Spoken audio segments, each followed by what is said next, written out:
नमस्कार भावांनो, आज झालेल्या मौजे खिडकाळी बिंजोड मैदानानंतर अखिल भारतीय बैलगाडा संघटना मुंबई संघटनेने या दोन टॉप नंदींवर या सीझन पुरतं बंदी घातलेली आहे। या सीझनची 5 ते 6 मैदानं बाकी आहेत, पण या 5 ते 6 मैदानामध्ये आपल्याला घोटचा सर्जा देखील दिसणार नाही आणि भुंगा देखील दिसणार नाही। आता पावसाळा सुरू होतोय, त्यामुळे 5 ते 6 बिंजोडची मैदानं शिल्लक आहेत। या मैदानामध्ये हे दोन्ही टॉप नंदी दिसणार नाही।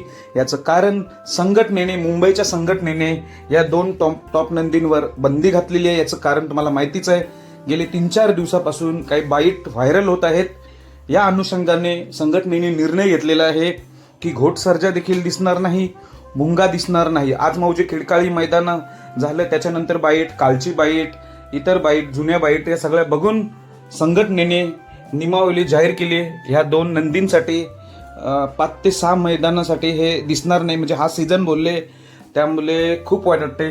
खरं तर भुंगाप्रेमी पण खूप आहेत, घोट सर्जा देखील प्रेमी खूप आहेत, त्यामुळे यांची बिनजोड बघण्यासाठी, मैत्रीपूर्ण शर्यत बघण्यासाठी सगळे उत्सुक असतात। पण आता संघटनेने बंदी घातलेली आहे। ही बंदी पुढे वाद न व्हावे म्हणून, कारण की ज्या बाईट येतात ते वादाची चिन्हे उद्भवतात, त्यामुळे वाद न व्हावे म्हणून संघटनेने हा निर्णय घेतलेला आहे।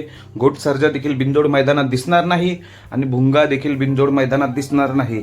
त्यामुळे मला असं वाटतं आता घोट सर्जा आणि भुंगा दोघेही घाटावर दाखल होतील असं वाटतंय, कारण की ही संघटनेने आता बंदी घातलेली आहे दोन्ही नंदींना। त्यामुळे ही बिनजोडचे मुंबईचे जेवढे घोट सर्जा प्रेमी, भुंगा प्रेमी आहेत, त्यांना आता ह्या सीझनला घोट सर्जा देखील पळताना दिसणार नाही, भुंगा देखील पळताना दिसणार नाही।